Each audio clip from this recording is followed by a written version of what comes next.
Hi அஸ்லாம் வலைக்கம் welcome back. இன்னைக்கு ஒரு கோம்போ ரெசிபி தான் பார்க்க போறீங்க. என்ன அப்படின்னாக்கா இன்னைக்கு வந்து சில்லி சிக்கனும் அது கூட வந்து நூல் பரோட்டாவும் தான் செய்யறேன். நூல் பரோட்டா அப்படிங்கிறது வந்து ரொம்பவே ஈஸியா செஞ்சிடலாம். பரோட்டா வந்து விசிற தெரியாதவங்க எல்லாம் பாத்தீங்கன்னாக்கா சூப்பரா இந்த நூல் பரோட்டா செஞ்சிடலாம். அது கூட வந்து இந்த சில்லி சிக்கன் வச்சு சாப்பிடும்போது சான்ஸே இல்லை, அந்த அளவுக்கு டேஸ்டா இருக்கும். இந்த சில்லி சிக்கனும் பாத்தீங்கன்னா கொஞ்சம் டிஃப்ரெண்டாவே பண்ணியிருந்தேன். டேஸ்ட் பாத்தீங்கன்னா அல்டிமேட்டா இருந்துச்சு. இன்ஷால்லா அந்த வீடியோவை கடைசி வரைக்கும் ஸ்கிப் பண்ணாம பாருங்க. அப்பதான் நான் என்னெல்லாம் பண்றேன் அப்படிங்கிறது உங்களுக்கு தெரியும். இப்ப வாங்க வீடியோக்குள்ள போலாம். ஃபர்ஸ்ட் சில்லி சிக்கன் செய்யறதுக்கு நான் வந்து 1/2 கிலோ சிக்கன் எடுத்திருக்கேன். போனோட தான் எடுத்திருக்கேன். இதுல வந்து 2 டேபிள் ஸ்பூன் கிட்ட நான் வந்து சோயா சாஸ் ஊத்திக்க போறேன். 3/4 டீஸ்பூன் கார்லிக் பவுடர் சேர்த்துக்கலாம். 1/4 டீஸ்பூன் ஜிஞ்சர் பவுடர். இது ரெண்டையும் சேர்த்து நல்லா மிக்ஸ் பண்ணி ஒரு 10 நிமிஷத்துக்கு நம்ம அப்படியே வச்சிடலாம். அதுக்கப்புறம் இன்னொரு கோட்டிங் கொடுக்கணும். இப்போ ஒரு 4 டேபிள் ஸ்பூன் கிட்ட நான் வந்து கார்ன்ஃபிளவர் தான் சேர்க்கிறேன். ஒரு முட்டை உடைச்சு ஊத்திக்கலாம். இப்போ கொஞ்சமா உப்பு சேர்க்கிறேன். உப்பு சேர்த்து நல்லா மிக்ஸ் பண்ணி இதை வந்து 1 hour நான் அப்படியே எடுத்து வைக்க போறேன். உங்ககிட்ட வந்து இந்த ஜிஞ்சர் பவுடர் கார்லிக் பவுடர் இல்லை அப்படின்னாக்கா கார்லிக் வந்து நல்லா இடிச்சு போட்டுக்கோங்க. ஜிஞ்சர் வந்து கொஞ்சம் கம்மியா சேர்த்துக்கோங்க. அப்பதான் நல்லா இருக்கும். கார்லிக்கோட ஃப்ளேவர் தான் அதிகமா இருக்கணும். ஸோ இப்போ வந்து சில்லி சிக்கன் செய்யறதுக்கு பச்சை மிளகாய், பூண்டு, இஞ்சி, அதுக்கப்புறம் வெங்காயத்தாளோட அந்த ஆனியன் இருக்குல்ல, அது எல்லாமே கட் பண்ணி எடுத்து வச்சிருக்கேன். அதுக்கப்புறம் கேப்சிகம், ஆனியன் இது ரெண்டும் கொஞ்சம் பெரிய சைஸா கட் பண்ணி எடுத்துக்கோங்க. இதுக்கு ஒரு சாஸ் ரெடி பண்ணலாம். ஒரு 4 ஸ்பூன் கிட்ட நான் வந்து கெச்சப் எடுத்திருக்கேன். 3/4 டீஸ்பூன் வந்து மிளகாய் தூள் சேர்த்துக்கலாம். 1/2 ஸ்பூன் கிரஷ் பண்ண மிளகுத்தூள் சேர்த்துக்கலாம். 1 ஸ்பூன் வினிகர், 1/2 ஸ்பூன் சுகர் தான் சேர்க்கிறேன். லூலுல இருந்து பாத்தீங்கன்னா சில்லி சிக்கன் மசாலா அப்படின்னு சொல்லிட்டு வாங்கிட்டு வந்தேன். பட் இது மட்டும் நான் யூஸ் பண்ணல. இதுல இருந்து ஒரு 2 ஸ்பூன் மட்டும் நான் இதுல வந்து சேர்க்க போறேன். ஸோ இது இருந்ததுனால நான் போடுறேன். அப்படி இல்லைன்னா இதை வந்து நீங்க ஸ்கிப் பண்ணிடுங்க. இப்ப கொஞ்சமா தண்ணி ஊத்தி நல்லா மிக்ஸ் பண்ணிக்கலாம். இப்ப மிக்ஸ் பண்ணி அது ஒரு சைடு இருக்கு. 2 டேபிள் ஸ்பூன் கிட்ட நான் வந்து கார்ன்ஃபிளவர் வந்து தனி ஒரு பவுல்ல போட்டு அதுல கொஞ்சமா தண்ணி ஊத்தி மிக்ஸ் பண்ணி தனியா எடுத்து வச்சுட்டேன். இப்போ வந்து சிக்கனை வந்து நல்லா ஃப்ரை பண்ணி எடுத்துக்கலாம். எனக்கு வந்து சிக்கன் மசாலா போட்டு எடுத்து வச்சு 1 மணி நேரம் ஆச்சு. அதுக்கப்புறம் தான் நான் ஃப்ரை பண்ண ஆரம்பிக்கிறேன். ஸோ இதை வந்து நல்லா ஃப்ரை பண்ணி எடுத்துக்கணும். இப்போ நல்லா ஃப்ரை பண்ணதுக்கப்புறம் நான் இந்த சிக்கன் எல்லாமே எடுத்துக்க போறேன். எடுத்துட்டு பார்த்தீங்கன்னா இதே சட்டிலேயே வந்து நான் சில்லி சிக்கன் செய்ய போறேன். ஸோ நமக்கு வந்து இவ்வளோ ஆயில் தேவைப்படாது. இதுலேருந்து நான் ஆயில் எடுத்துட்டேன். இப்போ கொஞ்சமா நம்ம ஆயில் ஊற்றிட்டு இதில் பார்த்தீங்கன்னா நம்ம கட் பண்ணி வச்சிருக்க இஞ்சி, பூண்டு, பச்சை மிளகாய் இதெல்லாம் சேர்த்து ஒரு 2 நிமிஷம் நல்லா ஃப்ரை பண்ணிக்கோங்க. நல்லா ஹை ஃப்ளேமில் வச்சுக்கணும். இப்போ இந்த டயத்துல நம்ம கட் பண்ணி வச்சிருக்க வெங்காயமும் அதுக்கப்புறம் கேப்சிகமும் ரெண்டுத்தையும் சேர்த்து இதை ஒரு 2 நிமிஷம் நல்லா ஃப்ரை பண்ணிக்கலாம். இப்ப நல்லா ஃப்ரை பண்ணதுக்கு அப்புறம் இதுல வந்து ஒரு 2 டேபிள் ஸ்பூன் கிட்ட நான் வந்து சோயா சாஸ் தான் சேர்க்கிறேன். இப்போ ஒரு டைம் நல்லா மிக்ஸ் பண்ணிக்கலாம். அதுக்கப்புறம் நம்ம ரெடி பண்ணி வச்சிருக்க சாஸை ஊத்திக்கலாம். இப்ப சாஸ் ஊத்துனதுக்கு அப்புறம் நல்லா மிக்ஸ் பண்ணிக்கோங்க. நான் இது வரைக்கும் உப்பே சேர்க்கல. இப்பதான் நான் உப்பு சேர்க்க போறேன். ஏன்னா சாஸ்ல எல்லாம் உப்பு இருக்கும். ஸோ அதனால பார்த்துட்டு சேர்க்கலாம் அப்படிங்கிறதுனால லாஸ்டா சேர்க்கிறேன். உப்பு சேர்த்ததுக்கு அப்புறம் நல்லா மிக்ஸ் பண்ணிட்டு நம்ம ஃப்ரை பண்ணி வச்சிருக்க சிக்கனை வந்து அதுல சேர்த்துக்கலாம். இப்போ வந்து எனக்கு வந்து பரோட்டாவுக்கு வந்து கொஞ்சம் கிரேவி வேணுங்கிறதுனால நான் கொஞ்சம் கிரேவியா செய்ய போறேன். உங்களுக்கு அப்படி வேணாம் அப்படின்னா இதே நீங்க ட்ரையா செஞ்சு சாப்பிடலாம். ரொம்பவே நல்லா இருக்கும். இப்ப இதுல வந்து நம்ம கலந்து வச்சிருக்க அந்த கார்ன்ஃபிளவர் அந்த தண்ணி இருக்கு பாத்தீங்களா, அதை சேர்த்து நல்லா மிக்ஸ் பண்ணிக்கிறேன். இப்ப மிக்ஸ் பண்ணிட்டு கொஞ்சமா ஹாட் வாட்டர் சேர்த்துக்கலாம். ஹாட் வாட்டர் சேர்த்து நல்லா மிக்ஸ் பண்ணிக்கலாம். இப்ப இது ஒரு 2ல இருந்து 3 நிமிஷம் இருந்தாலே போதும். ரொம்ப சூப்பரான சில்லி சிக்கன் ரெடி ஆயிடும். இதுக்கு மேல பாத்தீங்கன்னா வெங்காயத்தாள் கட் பண்ணி போட்டீங்கன்னா டேஸ்ட் வேற லெவலா இருக்கும்.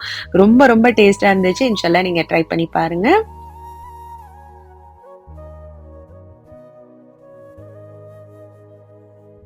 இப்ப நூல் பரோட்டா எப்படி செய்யலாம்னு பார்க்கலாம். அதுக்கு வந்து நம்ம டோ ரெடி பண்றதுக்கு 4 கப் வந்து நான் மைதா எடுக்கிறேன்.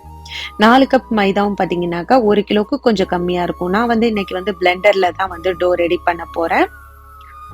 ஸோ இப்ப 4 கப் மைதா போட்டதுக்கு அப்புறம் நான் வந்து உப்பு சேர்க்கிறேன். உப்பு சேர்த்துட்டு ஒரு 3/4 டீஸ்பூன் கிட்ட நான் வந்து சுகரும் சேர்க்கிறேன். சுகர் சேர்த்துட்டு இதுல 2 டேபிள் ஸ்பூன் கிட்ட மில்க் பவுடர் சேர்க்கலாம். மில்க் பவுடர் சேர்க்கும் போது கொஞ்சம் ரிச்சான டேஸ்டா இருக்கும். அதனாலதான் ஒரு முட்டை சேர்த்துக்கலாம். நீங்க மில்க் பவுடர் வேணாம் அப்படின்னா கொஞ்சமா பால் சேர்த்துக்கோங்க. ஒரு 1/2 கிளாஸ் 1 கிளாஸ் பால் சேர்த்துக்கலாம். அதுவும் ரொம்பவே நல்லா இருக்கும். இப்ப தண்ணி ஊத்தி இந்த மாவு வந்து நல்லா பிசைஞ்சு எடுத்துக்கலாம். பரோட்டாவுக்கு அப்படின்னாலே மாவு வந்து நல்லா பிசைறதுல தான் இருக்குது. பட் நம்மகிட்ட வந்து பிளெண்டர் இருக்கிறதுனால ஈஸியாவே முடிஞ்சிரும். ஸோ இப்போ வந்து ரெடி பண்ணி வச்சிருக்க இந்த மாவு பார்த்தீங்கன்னா, ஒரு 2 மணி நேரம் நான் அப்படியே எடுத்து வச்சிட போறேன். அதுக்கப்புறம் தான் பரோட்டா செய்யணும். இப்போ அப்படியே க்ளோஸ் பண்ணி எடுத்து வச்சிடலாம். இப்போ 2 மணி நேரத்துக்கு அப்புறம் நம்ம வந்து நூல் பரோட்டா எப்படி செய்யலான்னு பார்க்கலாம்.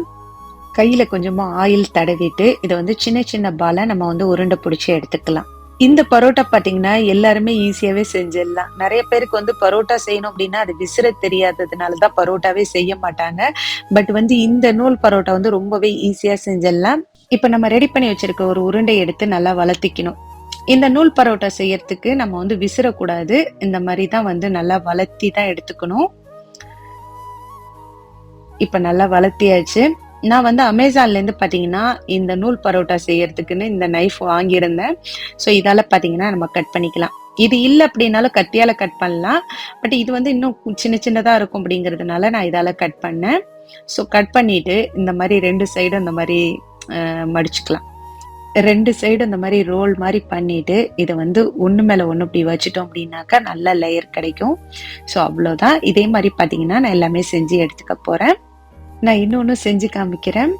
நான் வந்து இந்த நூல் பரோட்டா செய்யற இந்த நைஃப் பாத்தீங்கன்னா இங்க ஷாப்ல எல்லாம் தேடி பார்த்தேன். பட் இங்க எங்கேயுமே கிடைக்கவே இல்லை. ஸோ அதோட ஆன்லைன்ல பார்த்தப்ப எனக்கு வந்து இருந்துச்சு. அதோட ஃப்ரெண்டு கிட்ட சொல்லி நான் ஆர்டர் போட சொல்லியிருந்தேன். ஸோ அதுவும் வந்துருச்சு. அதை வச்சு நம்ம செய்யலாமே அப்படின்னு சொல்லிட்டு தான் செய்யறேன். பட் இது இல்லை அப்படின்னாலும் நம்ம நைஃபால கட் பண்ணி செய்யலாம். ஸோ பாதி பாத்தீங்கன்னா நான் வந்து நூல் பரோட்டாவும் பாதி வந்து நான் வந்து பரோட்டா வந்து விசிறி தான் போட போறேன். ஸோ இப்போ எல்லாமே ரெடி ஆயிடுச்சு. நம்ம பரோட்டா செய்ய ஆரம்பிக்கலாம்.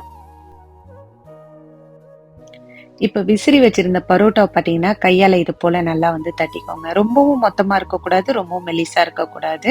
ஸோ மீடியம் சைஸ்ல வந்து நம்ம தட்டி எடுத்துக்கலாம். நான் வந்து 3 பரோட்டாவை தான் போட்டு சுட போறேன். ஸோ அதனால வந்து 3 வந்து வளர்த்தி எடுத்துக்க போறேன்.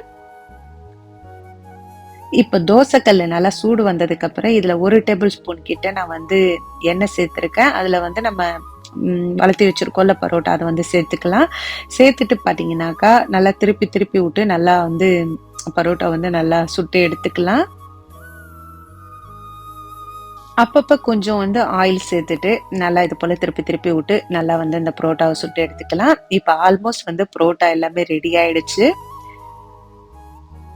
இப்ப எல்லா பரோட்டாவையும் எடுத்துட போறேன். எடுத்துட்டு அடுத்ததை போட்டுட்டு இதை வந்து நல்லா கையால வந்து நல்லா அடிச்சுக்கணும். பரோட்டா அப்படின்னாலே கையால நல்லா அடிச்சாதான் அந்த நல்லா சாஃப்டா இருக்கும். ரொம்பவே சூடா இருந்துச்சு. ஸோ என்னால எடுக்கவே முடியல. நல்லா ஆறுனதுக்கு அப்புறம் பாத்தீங்கன்னா நல்லா வந்து லேயர் லேயரா சூப்பரா இருந்துச்சு. உங்களுக்கு பார்க்கும்போதே தெரியும் எவ்வளோ சாஃப்டா இருக்குன்னு. சொல்ல நீங்க இது மாதிரி ட்ரை பண்ணி பாருங்க. ட்ரை பண்ணி பார்த்துட்டு எப்படி இருக்குன்னு ஃபீட்பேக் சொல்லுங்க. இந்த வீடியோ உங்க எல்லாருக்குமே பிடிக்கும்னு நினைக்கிறேன். சொல்ல பிடிச்சிருந்துச்சு அப்படின்னா லைக் பண்ணுங்க, ஷேர் பண்ணுங்க. மறக்காம நம்ம சேனலை சப்ஸ்கிரைப் பண்ணுங்க. பாய்.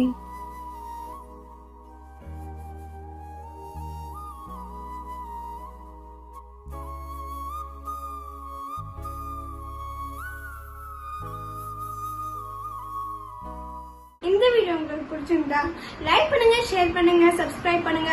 மறக்காம பெல் பட்டனை கிளிக் பண்ணுங்க. பாய்.